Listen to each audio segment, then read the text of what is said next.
Bonjour, bonjour à toutes, bonjour à tous. Ravi de vous accueillir dans cette salle Data Publica. Comme son nom l'indique, le thème de la journée dans cette salle sera consacré aux données publiques, aux données au service de l'intérêt général.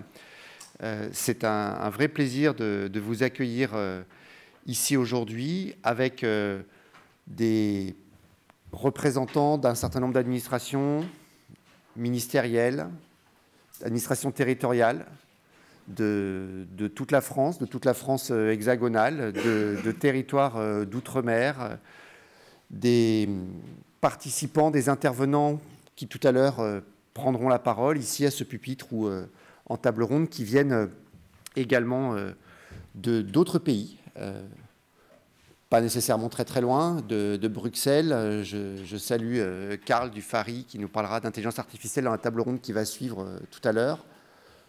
De Montréal également, avec François-William Croteau.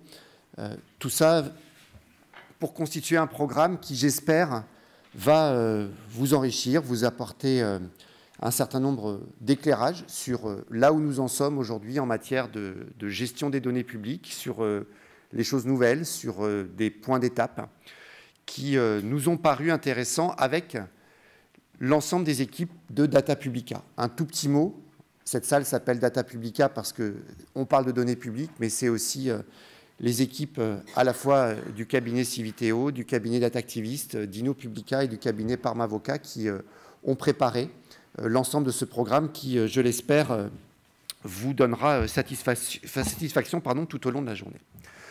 Pour lancer cette séquence, une question qui est celle de savoir un petit peu où est-ce que nous en sommes aujourd'hui sur la gestion des données publiques, qui est un sujet sur lequel vous êtes, nous sommes un certain nombre à travailler depuis maintenant quelques années.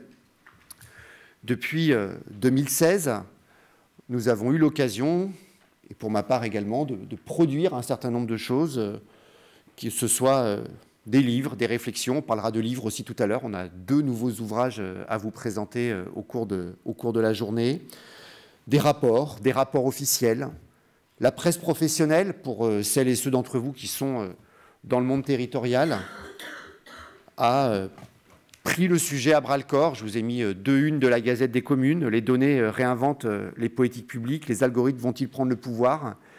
Et puis ce guide de la donnée des territoires qui a été publié il y a plus d'1 an maintenant, pour lequel nous avons eu l'occasion de collaborer avec les équipes de la Gazette pour faire un petit peu un état des lieux de l'ensemble des politiques publiques sur lesquelles, aujourd'hui, des collectivités grandes, très grandes, moyennes pour certaines, parfois petites, très petites, mais elles ne sont pas si nombreuses que ça, je vais y revenir, se sont saisies du sujet de la data comme une nouvelle ressource, un patrimoine, une richesse, un levier pour améliorer la conception des politiques publiques, améliorer leur mise en œuvre, améliorer leur évaluation, mesurer leur impact.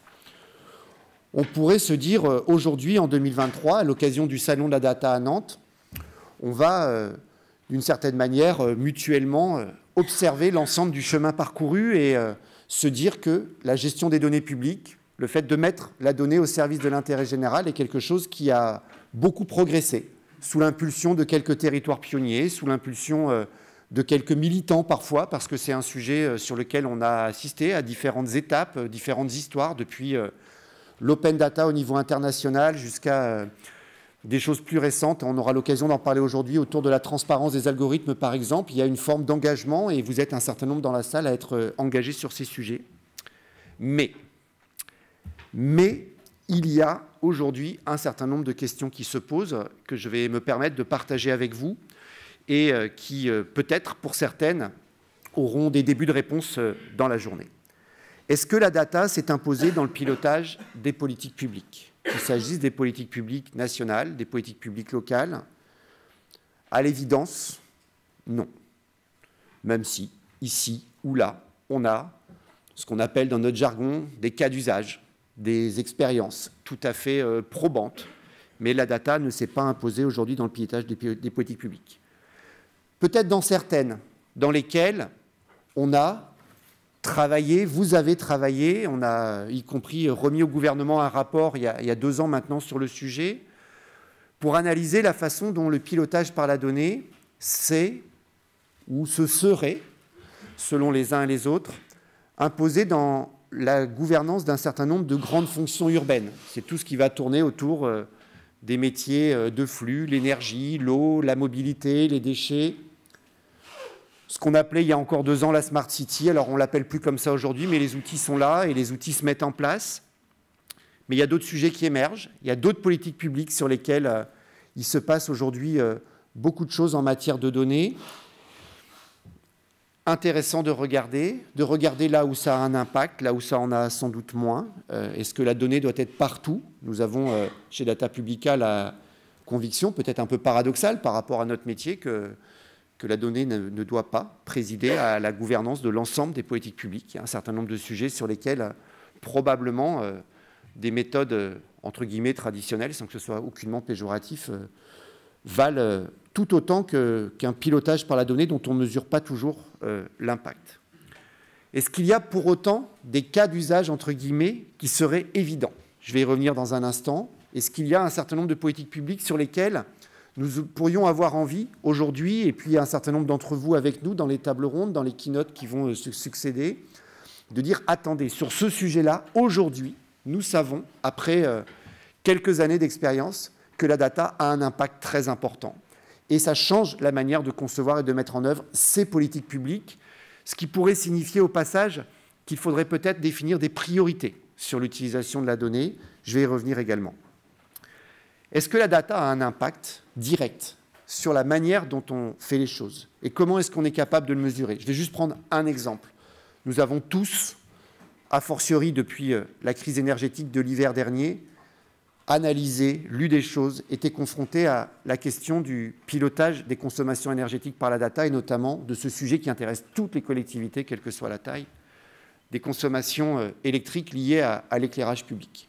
Et nous avons tous lu, peut-être un certain nombre d'entre nous, je me mets dedans, nous avons tous dit, parfois écrit, que le pilotage par la donnée permettait de faire de substantielles économies d'énergie, ce qui est bon pour la planète et ce qui est bon pour les budgets municipaux, surtout quand le mégawatt passe de 25 à 240 €.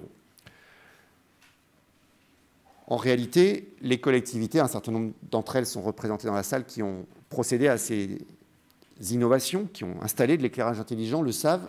La part la plus conséquente de l'économie d'énergie vient du changement de technologie. On remplace des vieilles ampoules à incandescence par des LED et on fait mécaniquement beaucoup d'économies. La data, elle vient en plus. Elle vient pour affiner les choses, elle vient pour optimiser les choses.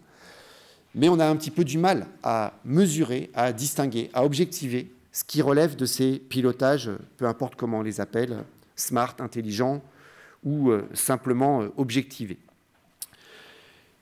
La question qui se pose aussi, c'est quelle est la place aujourd'hui de ce sujet, de la gestion des données, dans notre environnement institutionnel, dans la loi aussi. Je ne vais pas me lancer, on aurait pu organiser une table ronde spécifique sur le sujet pour savoir quel regard on porte sur la mise en œuvre 7 ans après de cette grande loi qui a été la loi pour une République numérique. On a déjà participé les uns les autres à des débats, des discussions pour savoir s'il faut une loi pour une République numérique 2.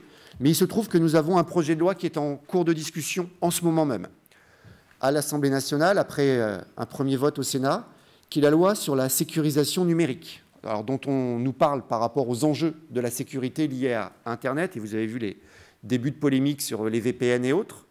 Mais cette loi, elle va être votée par le Parlement français pour définir les conditions de mise en œuvre de l'un des 3 grands règlements européens sur la data qui nous attendent entre 2023 et 2025, qui est le Data Governance Act.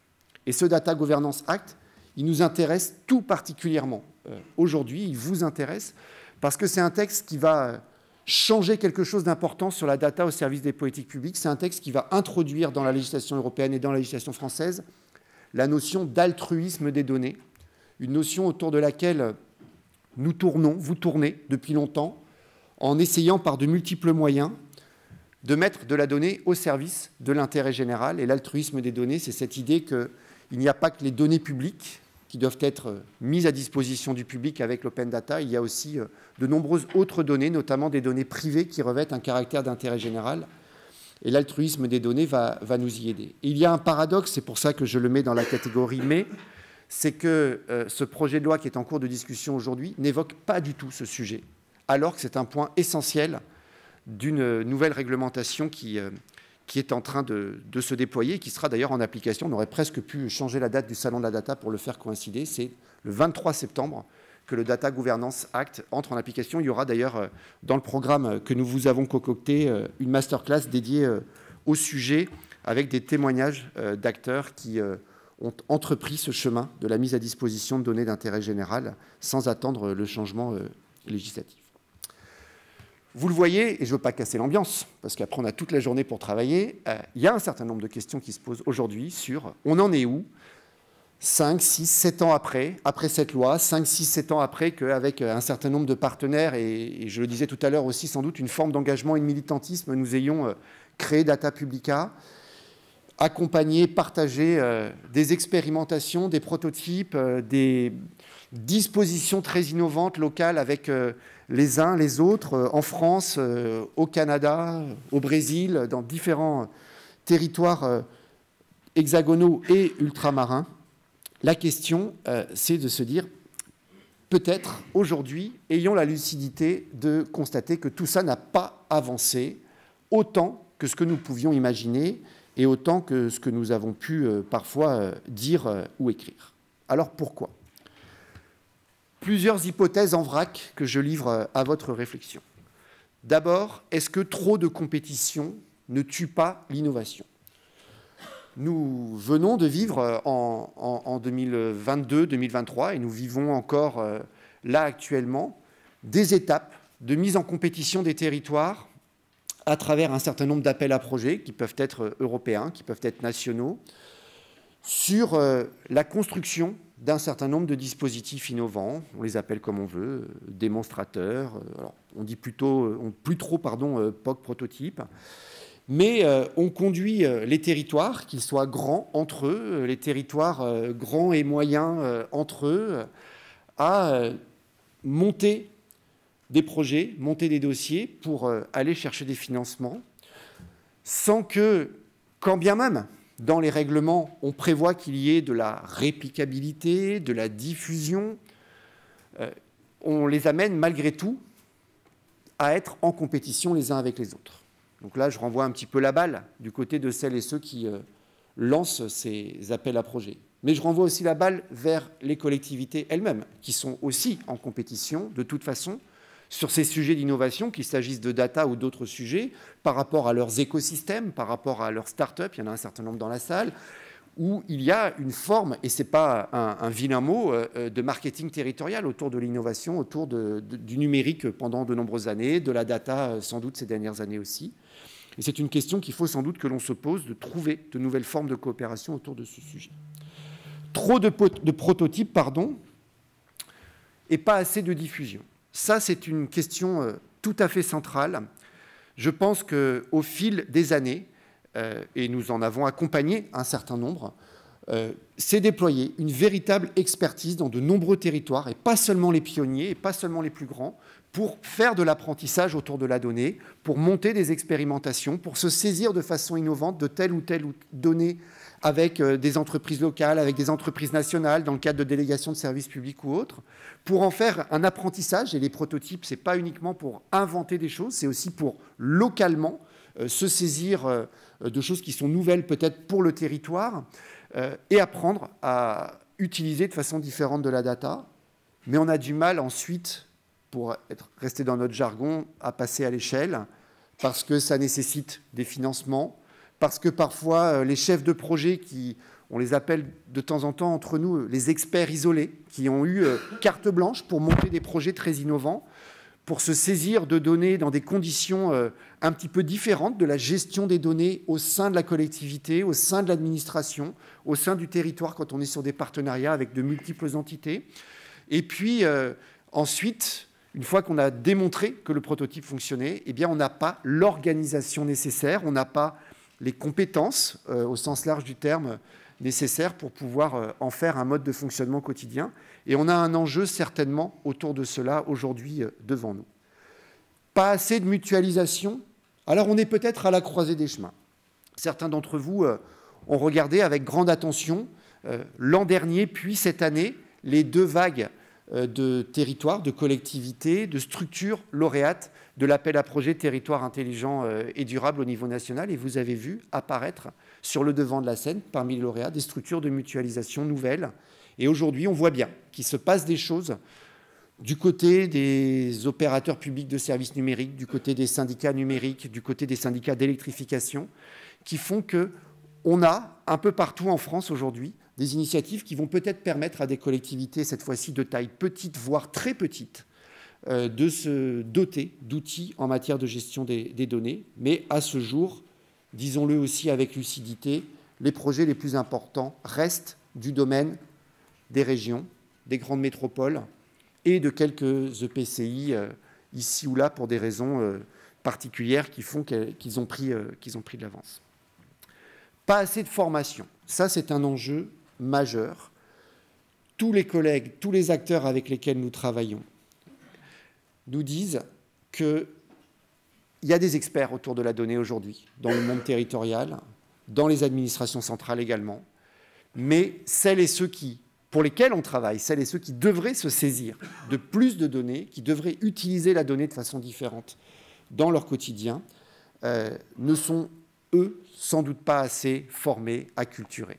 On aura l'occasion de parler de ces sujets-là également dans l'une des tables rondes de la matinée, parce qu'on va se pencher sur ce qui se passe justement dans les territoires de taille moyenne et petite. Et je pense que c'est un enjeu tout à fait capital. D'autant plus capital que l'on voit dans notre environnement, aujourd'hui, un certain nombre de choses qui provoquent une prise de conscience du fait que sans doute la donnée va nous aider à orienter et à renforcer l'efficacité des politiques publiques de façon majeure. La crise sanitaire a servi de révélateur à bien des égards dans la société en général, auprès des collègues qui sont en charge de politique publique, auprès des élus, sur le fait que sans la data, il était compliqué de mettre en œuvre un certain nombre de politiques publiques. Je ne refais pas l'historique sur les données des masques, des vaccins, etc.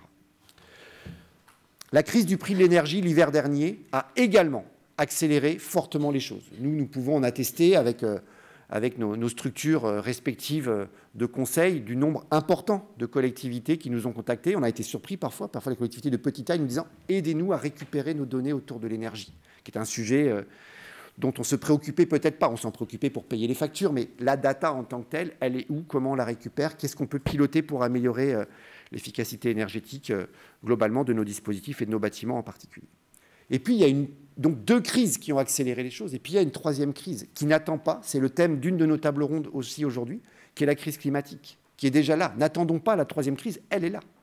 Et sur la crise climatique, sur des enjeux, je me répète, autour de l'énergie, autour de l'eau, autour des déchets, autour de l'environnement, autour de la biodiversité, aujourd'hui, nous avons éminemment besoin de données pour pouvoir construire des politiques publiques qui auront cet impact que l'on attend tous par rapport au carbone, par rapport au climat. Quelques mots pour terminer, il me reste 2 minutes. Vous dire que nous allons tout au long de la journée vous proposer des axes de travail pour essayer de voir comment on passe dans une nouvelle dimension, à une nouvelle étape dans l'utilisation des données. Alors les titres des questions sont peut-être un petit peu provocatrices. J'ai mis l'open data et après. Il s'est passé beaucoup de choses sur l'open data, mais nous n'avons que 15-16% des collectivités soumises à l'obligation légale d'open data qui aujourd'hui se sont engagées. Il se passe quoi pour les autres? Comment ça fonctionne? Qu'est-ce que l'open data a eu comme impact? Nous aurons l'occasion d'en parler. Il y aura également une keynote de Samuel Guetta que je salue qui prépare, je ne sais pas si on a le droit de le dire, qui prépare la sortie d'un livre sur le sujet qui marquera, je le crois, cette problématique. L'intelligence artificielle qui a fait irruption pour beaucoup il y a quelques mois. Merci ChatGPT. Il y a une table ronde qui va suivre dans quelques minutes sur le sujet. Est-ce qu'on s'en saisit dans l'action publique? Si oui, comment? Si oui, pourquoi? Où est-ce qu'elle est utile? La question des compétences, j'en ai dit un mot au sens compétences professionnelles, mais j'ai mis des compétences et pas une compétence. Certains d'entre vous le savent, c'est un sujet qui est en débat en ce moment. Il y a un rapport au gouvernement qui est en cours de préparation, un certain nombre d'associations qui représentent telle ou telle catégorie de collectivités. Alors, je ne vais pas toutes les citer, si, je vais le faire. Allez, les régions revendiquent la compétence data, les départements revendiquent la compétence data, les intercommunalités revendiquent la compétence data. Je le dis ici très clairement, la data, c'est des compétences pour tout le monde, mais ça ne peut pas et ça ne doit pas être une compétence. La data, c'est une ressource pour mettre en œuvre des politiques publiques. C'est comme les finances. C'est comme si on disait au maire d'une commune, vous êtes compétent pour des politiques publiques, mais vous n'êtes plus compétent pour vos finances. Non. La gestion des finances, c'est chacun gère ses finances en fonction de ses politiques publiques. La donnée, ça doit rester ainsi. Je me permets de passer le message rapidement. Regardez vers en bas. Regardez ce que font les petites collectivités innovantes. J'y insiste, parce que peut-être que l'une des raisons des difficultés auxquelles nous sommes confrontés aujourd'hui, c'est qu'on essaye de prendre des modèles inventés dans quelques grandes collectivités, des régions, des métropoles. Il y en a un certain nombre ici qui ont été pionnières, qui ont innové, et on n'arrive pas à appliquer ce qu'elles ont développé dans des collectivités de taille plus petite. C'est peut-être l'inverse qu'il faut que l'on fasse, parce qu'il y a des raisons à ça. Et je citerai juste un exemple, je ne sais pas si Éric Ferrari est là, certainement, dans la salle. En Corse, Porto Vecchio est l'un des territoires lauréats de l'appel à projet Territoire intelligent et durable. Porto Vecchio, c'est quelques milliers d'habitants, dizaines de milliers l'été. Et Porto Vecchio s'est inspiré d'un projet de Smart Village, Smart Paesi à Cozzano, 900 habitants, pour monter son projet de Smart City. Et ça, c'est des choses qui sont certainement intéressantes. Regardez ailleurs aussi, ailleurs au Canada, on aura François-William Croteau tout à l'heure, ailleurs certainement également dans ce qui se fait au-delà des limites de chacun de nos territoires. Je me permets une dernière question. Préparer le retour des DSI, il y en a quelques-uns dans la salle. C'est peut-être une boutade, mais pas tant que ça. La data, depuis quelques années, ça a été beaucoup un sujet d'experts isolés, je l'ai dit, de chargés de mission, de chefs de projet qui ont défriché, qui ont fait avancer un certain nombre de choses. Et si on veut que les sujets se généralisent, il va peut-être falloir que les modes de gestion de la donnée qu'on essaye d'inventer et de faire avancer se mettent en place dans les systèmes. Et quand je dis c'est une boutade, moi je fais un constat, c'est que dans les appels d'offres, les consultations lancées par les collectivités publiques aujourd'hui, il y en a de plus en plus qui sont pilotées par les DSI. Ce n'était pas le cas il y a 3 ou 4 ans. J'en ai terminé en nous disant que peut-être la solution, c'est d'arrêter de faire de la data pour la data. Et la question, c'est de voir ensemble, et je vais laisser la place tout de suite à la première table ronde, comment on fait de la data pour les habitants, pour les politiques publiques, comment on fait de la data pour la santé. On aura une table ronde tout à l'heure sur les politiques de santé globale. Comment on fait de la data pour l'environnement. On a une table ronde sur la crise climatique. Il y aura une masterclass également sur la donnée environnementale dans quelques minutes. C'est comment on fait de la data au service de l'urbanisme, au service de l'aménagement. On aura également, avec Nicolas Bocquet tout à l'heure, une keynote sur le sujet. Voilà. Je n'ai pas de réponse. J'espère que la journée que nous avons concoctée à votre attention vous apportera des éléments de réponse. Merci beaucoup.